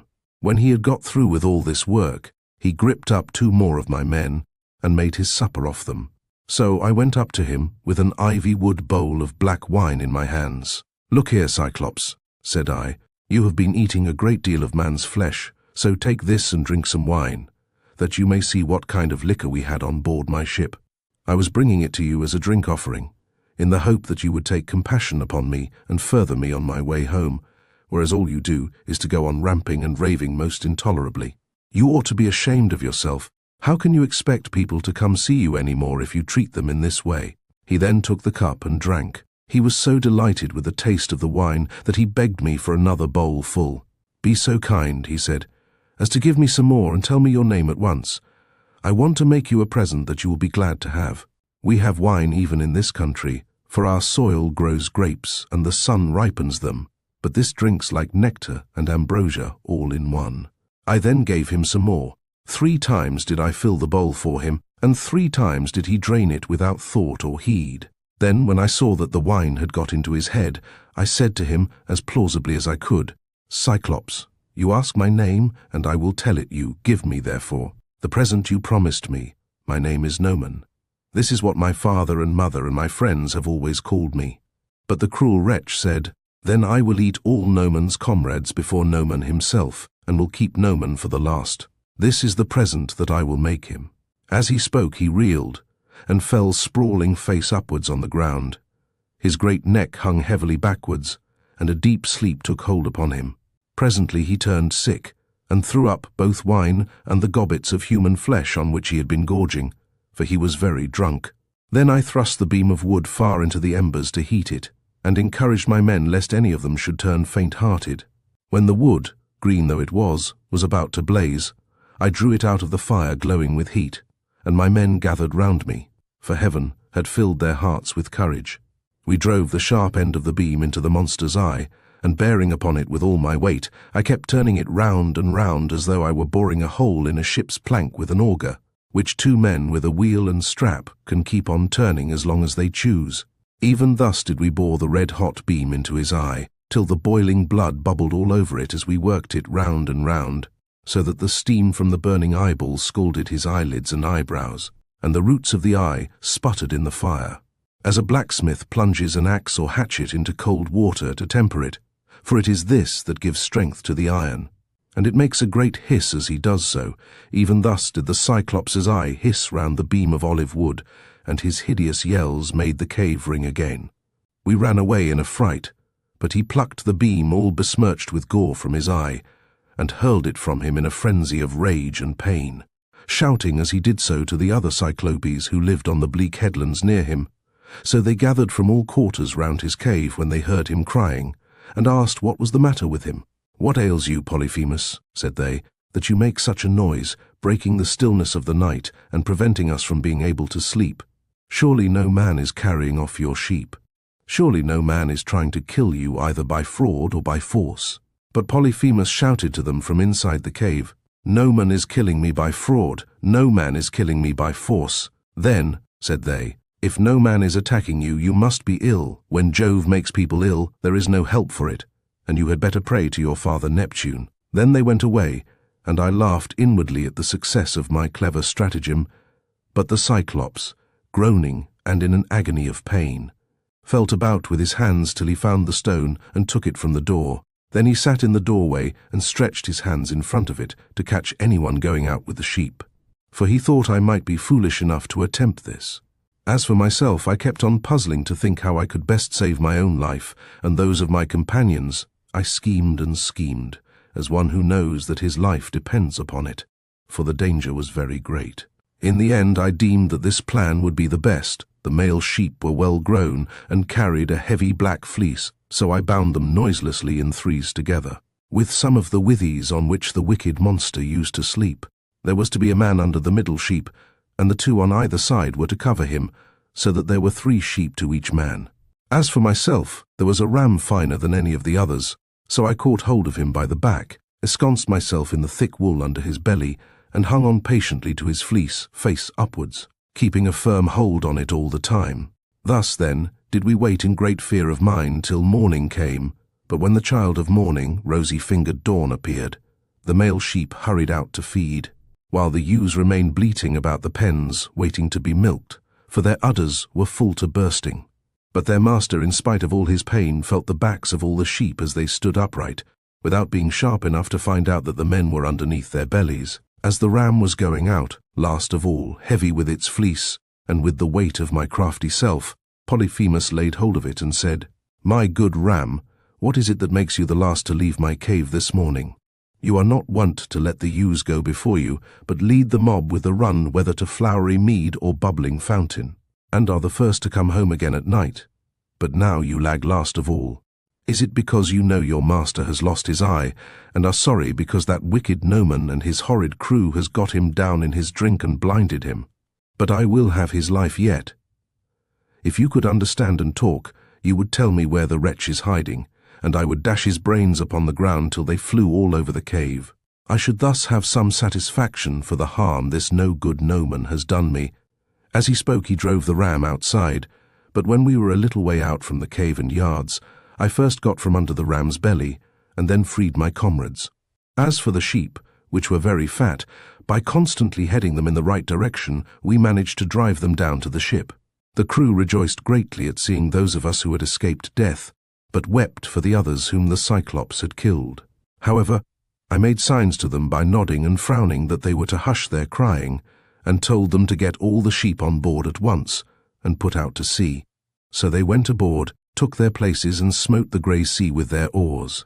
Then, when I had got as far out as my voice would reach, I began to jeer at the Cyclops. "Cyclops," said I, "you should have taken better measure of your man before eating up his comrades in your cave. You wretch, eat up your visitors in your own house. You might have known that your sin would find you out, and now Jove and the other gods have punished you." He got more and more furious as he heard me, so he tore the top from off a high mountain and flung it just in front of my ship, so that it was within a little of hitting the end of the rudder. The sea quaked as the rock fell into it, and the wash of the wave it raised carried us back towards the mainland and forced us towards the shore. But I snatched up a long pole and kept the ship off, making signs to my men by nodding my head that they must row for their lives, whereon they laid out with a will. When we had got twice as far as we were before, I was for jeering at the Cyclops again, but the men begged and prayed of me to hold my tongue. "Do not," they exclaimed, "be mad enough to provoke this savage creature further. He has thrown one rock at us already, which drove us back again to the mainland, and we made sure it had been the death of us. If he had then heard any further sound of voices, he would have pounded our heads and our ship's timbers into a jelly, with the rugged rocks he would have heaved at us, for he can throw them a long way." But I would not listen to them, and shouted out to him in my rage, "Cyclops, if anyone asks you who it was that put your eye out and spoiled your beauty, say it was the valiant warrior Ulysses, son of Laertes, who lives in Ithaca." On this he groaned, and cried out, "Alas, alas, then the old prophecy about me is coming true. There was a prophet here, at one time, a man both brave and of great stature, Telemus, son of Eurymus, who was an excellent seer, and did all the prophesying for the Cyclopes till he grew old. He told me that all this would happen to me some day, and said I should lose my sight by the hand of Ulysses. I have been all along expecting someone of imposing presence and superhuman strength, whereas he turns out to be a little insignificant weakling, who has managed to blind my eye by taking advantage of me in my drink. Come here, then, Ulysses, that I may make you presents to show my hospitality, and urge Neptune to help you forward on your journey. For Neptune and I are father and son. He, if he so will, shall heal me, which no one else, neither god nor man, can do." Then I said, "I wish I could be as sure of killing you outright and sending you down to the house of Hades, as I am that it will take more than Neptune to cure that eye of yours." On this he lifted up his hands to the firmament of heaven and prayed, saying, "Hear me, great Neptune, if I am indeed your own true begotten son. Grant that Ulysses may never reach his home alive, or if he must get back to his friends at last, let him do so late and in sore plight after losing all his men. Let him reach his home in another man's ship and find trouble in his house." 82. Thus did he pray, and Neptune heard his prayer. Then he picked up a rock much larger than the first, swung it aloft and hurled it with prodigious force. It fell just short of the ship, but was within a little of hitting the end of the rudder. The sea quaked as the rock fell into it, and the wash of the wave it raised drove us onwards on our way towards the shore of the island. When at last we got to the island where we had left the rest of our ships, we found our comrades lamenting us, and anxiously awaiting our return. We ran our vessel upon the sands and got out of her onto the seashore. We also landed the Cyclops sheep, and divided them equitably amongst us so that none might have reason to complain. As for the ram, my companions agreed that I should have it as an extra share, so I sacrificed it on the seashore, and burned its thigh bones to Jove, who is the Lord of all. But he heeded not my sacrifice, and only thought how he might destroy both my ships and my comrades. Thus, through the livelong day to the going down of the sun, we feasted our fill on meat and drink. But when the sun went down, and it came on dark, we camped upon the beach. When the child of morning, rosy-fingered dawn, appeared, I bade my men on board and loose the hawsers. Then they took their places and smote the grey sea with their oars. So we sailed on with sorrow in our hearts, but glad to have escaped death, though we had lost our comrades. Book X. Aeolus, the Laestrygons, Circe. Thence we went on to the Aeolian island where lives Aeolus son of Hippotas, dear to the immortal gods. It is an island that floats, as it were, upon the sea, 83 iron bound with a wall that girds it.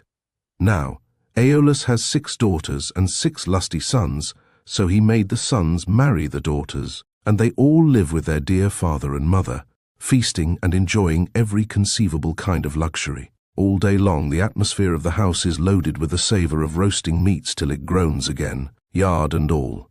But by night they sleep on their well-made bedsteads, each with his own wife between the blankets. These were the people among whom we had now come. Aeolus entertained me for a whole month, asking me questions all the time about Troy, the Argive fleet, and the return of the Achaeans. I told him exactly how everything had happened, and when I said I must go, and asked him to further me on my way, he made no sort of difficulty, but set about doing so at once. Moreover, he flayed me a prime ox hide, to hold the ways of the roaring winds, which he shut up in the hide as in a sack. For Jove had made him captain over the winds, and he could stir or still each one of them according to his own pleasure. He put the sack in the ship, and bound the mouth so tightly with a silver thread that not even a breath of a side wind could blow from any quarter. The west wind, which was fair for us, did he alone let blow as it chose, but it all came to nothing, for we were lost through our own folly. 9 days and 9 nights did we sail, and on the 10th day our native land showed on the horizon. We got so close in that we could see the stubble fires burning, and I, being then dead beat, fell into a light sleep. For I had never let the rudder out of my own hands, that we might get home the faster. On this, the men fell to talking among themselves, and said I was bringing back gold and silver in the sack that Aeolus had given me. Bless my heart, would one turn to his neighbour, saying, how this man gets honoured and makes friends to whatever city or country he may go. See what fine prizes he is taking home from Troy, while we, who have travelled just as far as he has, come back with hands as empty as we set out with. And now Aeolus has given him ever so much more. Quick, let us see what it all is, and how much gold and silver there is in the sack he gave him. Thus they talked, and evil counsels prevailed. They loosed the sack, whereupon the wind flew howling forth, and raised a storm that carried us weeping out to sea and away from our own country. Then I awoke, and knew not whether to throw myself into the sea or to live on and make the best of it. But I bore it, covered myself up, and lay down in the ship, while the men lamented bitterly as the fierce winds bore our fleet back to the Aeolian island. When we reached it, we went ashore to take in water, and dined hard by the ships. Immediately after dinner I took a herald and one of my men, and went straight to the house of Aeolus, where I found him feasting with his wife and family, so we sat down as suppliants on the threshold. They were astounded when they saw us and said, "Ulysses, what brings you here? What god has been ill-treating you? We took great pains to further you on your way home to Ithaca, or wherever it was that you wanted to go to." Thus did they speak, but I answered sorrowfully, "My men have undone me, they and cruel sleep have ruined me. My friends, mend me this mischief, for you can if you will." I spoke as movingly as I could, but they said nothing, till their father answered, "Vilest of mankind, get you gone at once out of the island. Him whom heaven hates will I in no wise help. Be off, for you come here as one abhorred of heaven." And with these words he sent me sorrowing from his door. Thence we sailed sadly on, till the men were worn out with long and fruitless rowing, for there was no longer any wind to help them. 6 days, night and day, did we toil, and on the 7th day we reached the rocky stronghold of Lamus, Perilous, the city of the Laestrygonians, where the shepherd who is driving in his sheep and goats to be milked salutes him who is driving out his flock to feed, and this last answers the salute. In that country, a man who could do without sleep might earn double wages, one as a herdsman of cattle, and another as a shepherd, for they work much the same by night as they do by day. 4. When we reached the harbour, we found it landlocked under steep cliffs, with a narrow entrance between 2 headlands. My captains took all their ships inside, and made them fast close to one another, for there was never so much as a breath of wind inside, but it was always dead calm. I kept my own ship outside, and moored it to a rock at the very end of the point. Then I climbed a high rock to reconnoitre, but could see no sign neither of man nor cattle, only some smoke rising from the ground. So I sent 2 of my company, with an attendant, to find out what sort of people the inhabitants were. The men, when they got on shore, followed a level road, by which the people draw their firewood from the mountains into the town, till presently they met a young woman who had come outside to fetch water, and who was daughter to a Laestrygonian named Antiphates. She was going to the fountain Artacia from which the people bring in their water, and when my men had come close up to her, they asked her who the king of that country might be, and over what kind of people he ruled. So she directed them to her father's house, but when they got there, they found his wife to be a giantess as huge as a mountain, and they were horrified at the sight of her. She at once called her husband Antiphates from the place of assembly, and forthwith he set about killing my men. He snatched up one of them, and began to make his dinner off him then and there, whereon the other 2 ran back to the ships as fast as ever they could. But Antiphates raised a hue and cry after them, and thousands of sturdy Laestrygonians sprang up from every quarter, ogres, not men. They threw vast rocks at us from the cliffs as though they had been mere stones, and I heard the horrid sound of the ships crunching up against one another, and the death cries of my men, as the Laestrygonians speared them like fishes, and took them home to eat them. While they were thus killing my men within the harbour, I drew my sword, cut the cable of my own ship, and told my men to row with all their might, if they too would not fare like the rest. So they laid out for their lives, and we were thankful enough when we got into open water, out of reach of the rocks they hurled at us. As for the others, there was not one of them left. Thence we sailed sadly on, glad to have escaped death, though we had lost our comrades, and came to the Aeaean island, where Circe lives, a great and cunning goddess who is own sister to the magician Aeetes, for they are both children of the sun by Perse, who is daughter to Oceanus. We brought our ship into a safe harbour without a word, for some god guided us thither, and having landed we lay there for 2 days and 2 nights, worn out in body and mind. When the morning of the 3rd day came, I took my spear and my sword, and went away from the ship to reconnoitre, and see if I could discover signs of human handiwork, or hear the sound of voices. Climbing to the top of a high lookout, I espied the smoke of Circe's house rising upwards amid a dense forest of trees, and when I saw this, I doubted whether, having seen the smoke, I would not go on at once and find out more.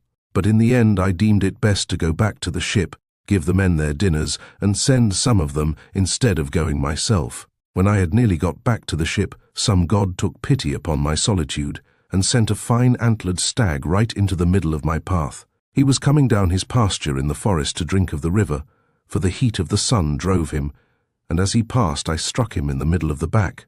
The bronze point of the spear went clean through him, and he lay groaning in the dust until the life went out of him.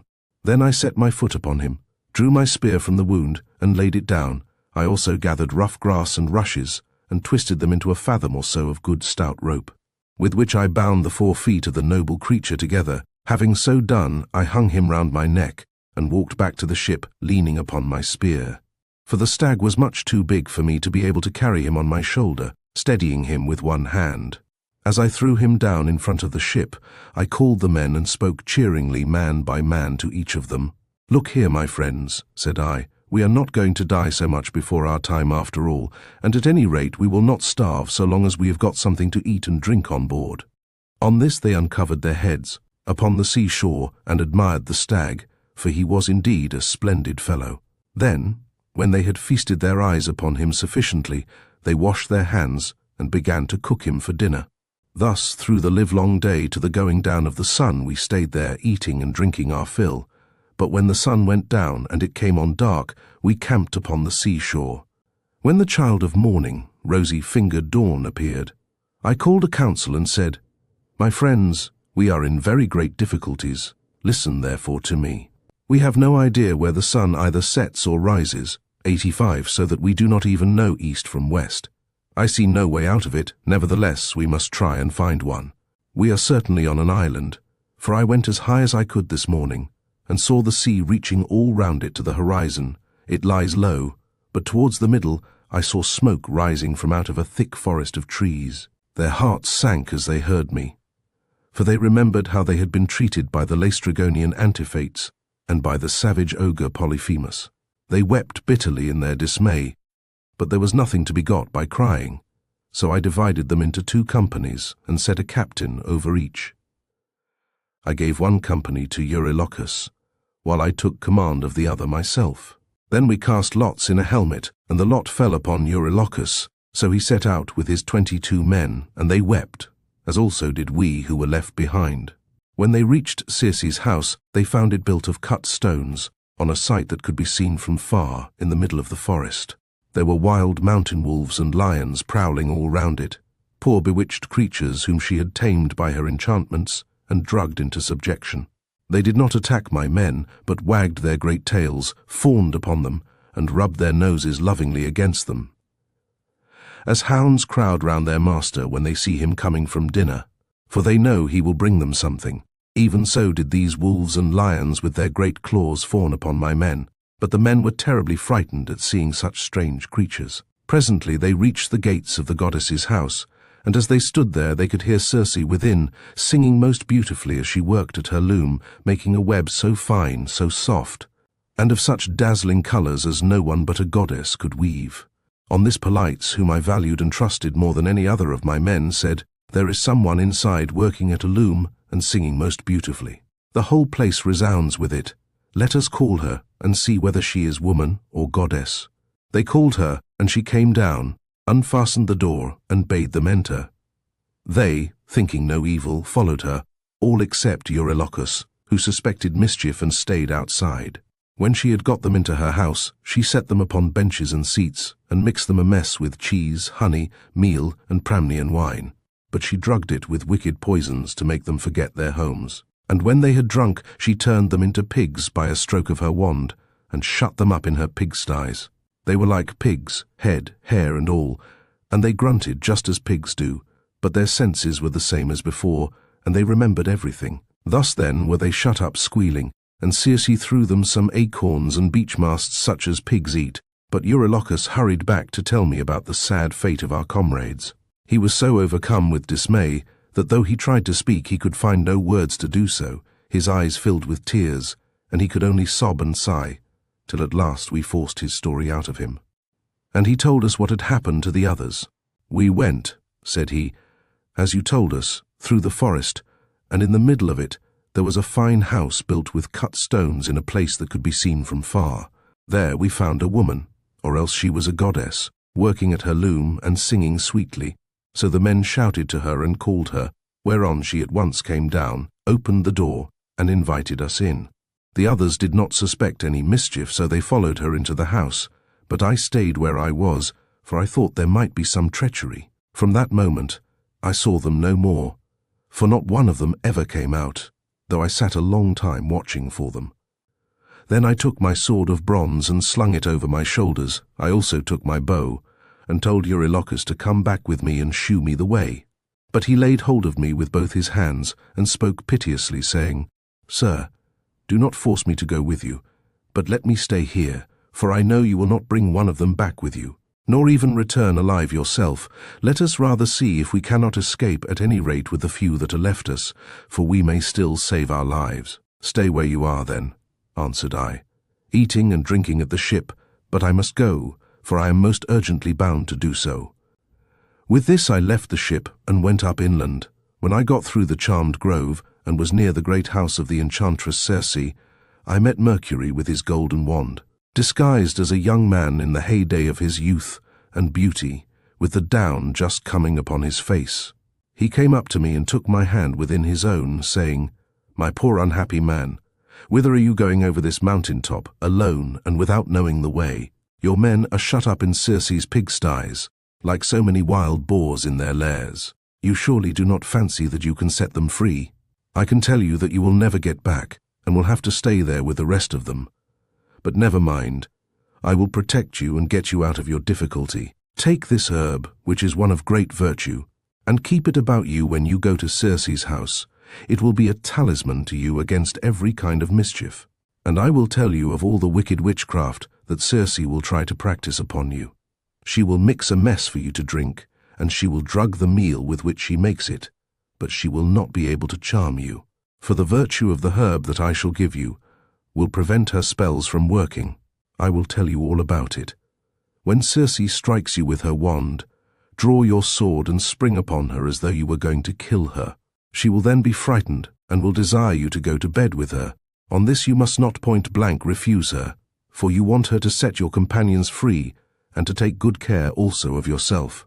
But you must make her swear solemnly by all the blessed gods that she will plot no further mischief against you, or else when she has got you naked, she will unman you and make you fit for nothing."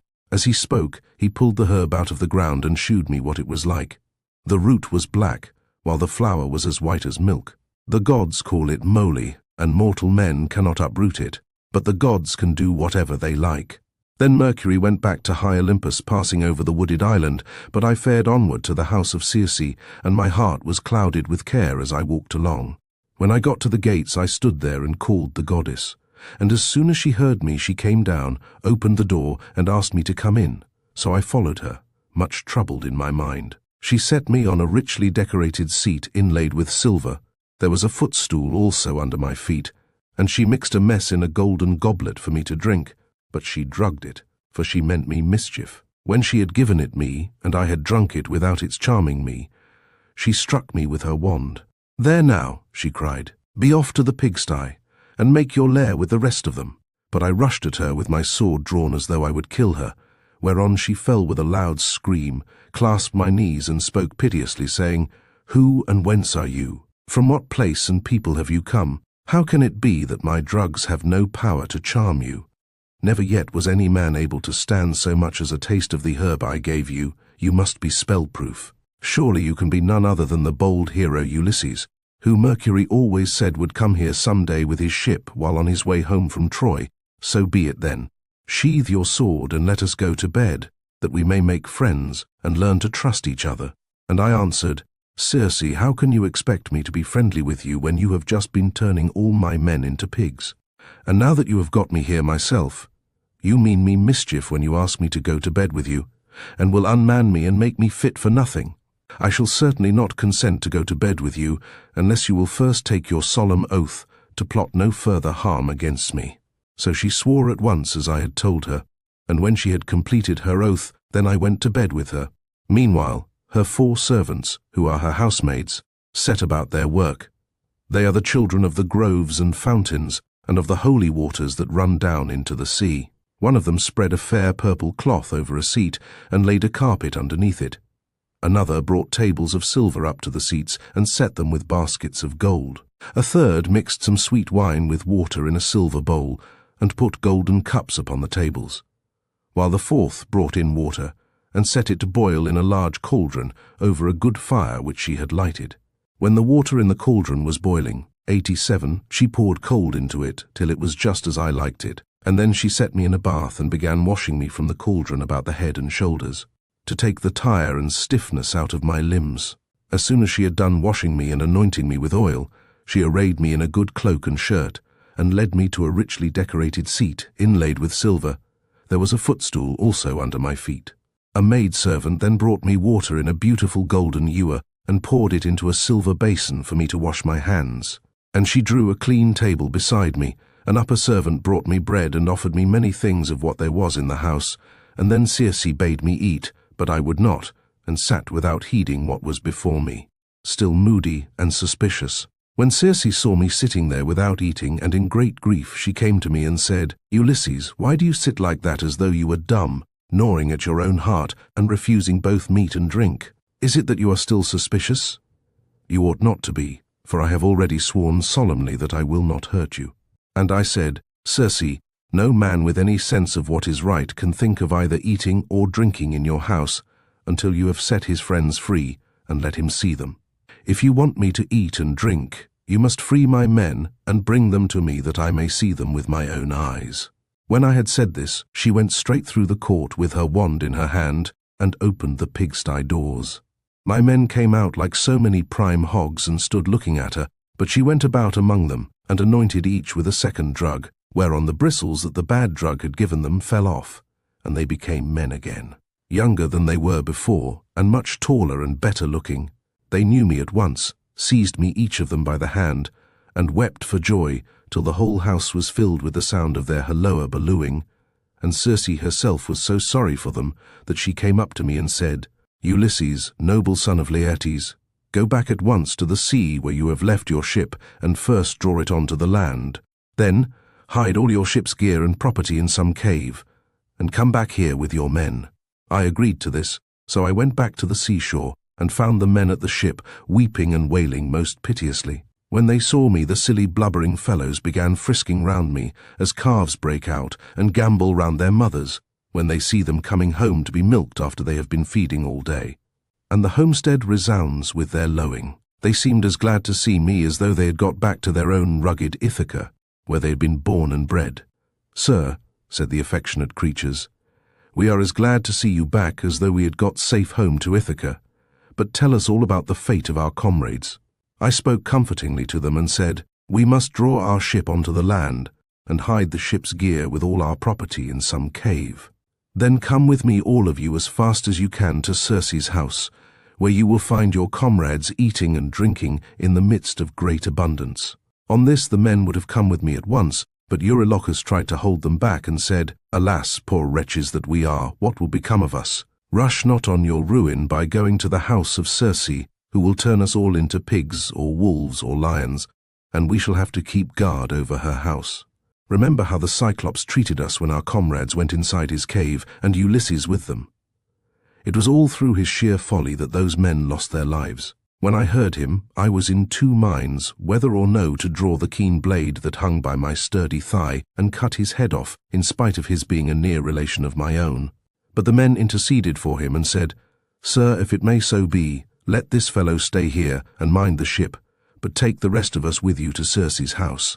On this we all went inland, and Eurylochus was not left behind after all, but came on too, for he was frightened by the severe reprimand that I had given him. Meanwhile, Circe had been seeing that the men who had been left behind were washed and anointed with olive oil. She had also given them woolen cloaks and shirts, and when we came, we found them all comfortably at dinner in her house.